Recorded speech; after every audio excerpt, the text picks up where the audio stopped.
Welcome back to Iclix Academy. In our previous video, we looked at IBGP, or external BGP, where BGP is used to exchange routes between different autonomous systems. In this video, we're going to look at IBGP, or internal BGP. So, what exactly is IBGP? IBGP is BGP running between routers that are inside the same autonomous system. Unlike IBGP, where we normally have two different AS numbers, IBGP routers use the same AS number. But why would we need BGP inside our own network? Well, imagine you are an ISP with multiple routers and multiple connections to different networks. You need a way to distribute BGP routes throughout your own network so that your routers know how to reach different destinations. This is where IBGP comes in. IBGP allows BGP routes that are learned by one router to be shared with other BGP routers within the same autonomous system. In this lab, we're going to build a simple IBGP setup using Mikrotik routers, establish the BGP peering, advertise a network, and then verify that the route is being received by the other router. So, let's get started. In this lab, we'll configure IBGP between our ISP routers to distribute routing information to CPE1 and CPE2. Both CPEs will use public IPs. Once complete, we'll test from the upstream router by pinging both CPEs to verify end-to-end connectivity and confirm connectivity.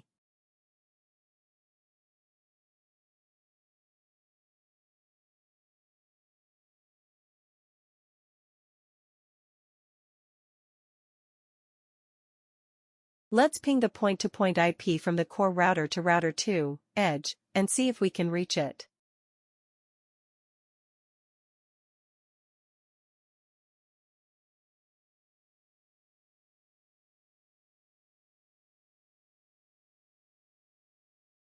R1 is part of our ISP autonomous system, so we're using AS64512. We're also setting the loopback address as the BGP router ID. Remember, the router ID and the BGP peer address are two different things in our lab.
We're now creating our first IBGP session. Notice that both routers are using AS64512, which makes this an IBGP relationship. We're using the point-to-point address 172.16.10.2 as the remote address, while our loopback 10.255.0.1 remains the BGP router ID.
On R2 we're doing the opposite. R2 uses 172.16.10.1 as the remote BGP address, but its router ID remains 10.255.0.2. Once both sides are configured correctly, the IBGP session should establish.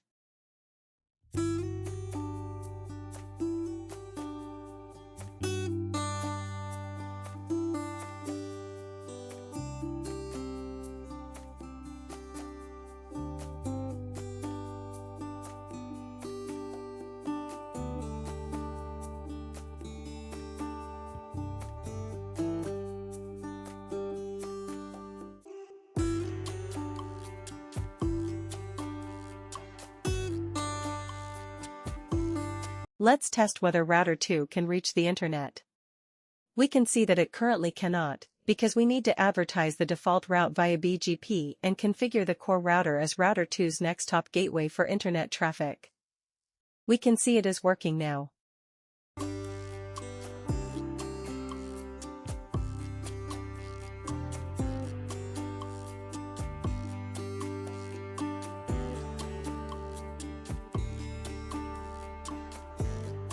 Let's check on the CPE side now. The client has a public point-to-point IP and should be able to reach the internet through the upstream connection. We'll test this by pinging Google to confirm internet connectivity. We can't ping Google from the CPE, which indicates that the public IP range is not currently being advertised correctly. We need to redistribute the public IP prefix via BGP so that it is reachable across the network and can access the internet. We can now see that the BGP advertisement is working correctly, and the CPE has internet connectivity. Let's ping router 3 from the core router to verify that the point-to-point connection is up and that we can successfully reach router 3.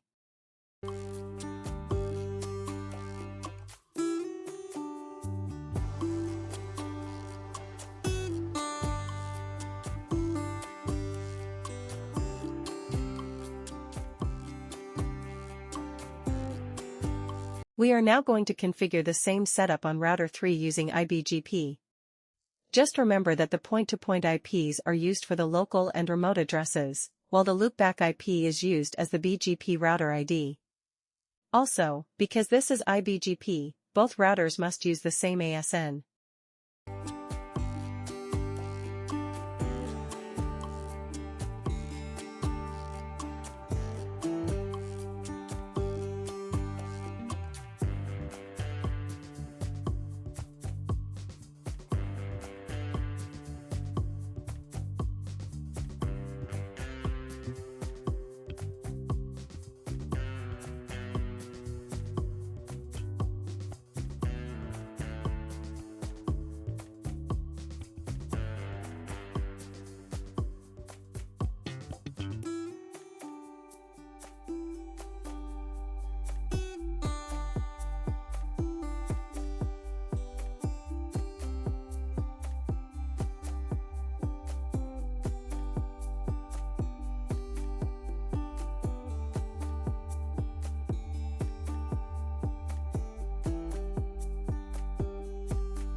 We now have an established IBGP session between router 1 and router 3.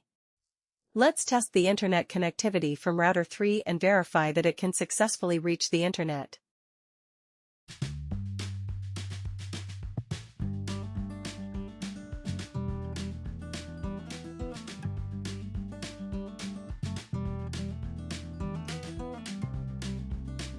We can see that router 3 still cannot reach the internet. We need to go to the BGP configuration and advertise the default route to router 3, essentially telling router 3 that router 1 is its gateway to the internet.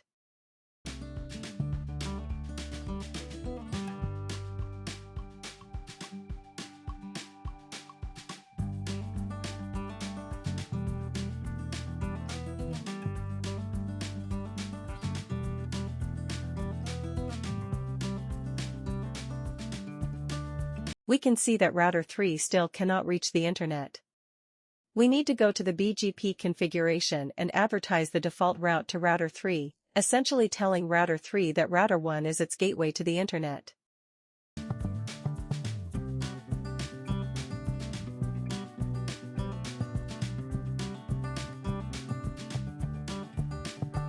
We can now successfully ping the internet from CPE2. Next, we'll verify the upstream connectivity and confirm that the public IP prefixes of CPE1 and CPE2 are being advertised and are reachable from the upstream provider. This will confirm that the BGP routes are being propagated correctly toward the internet.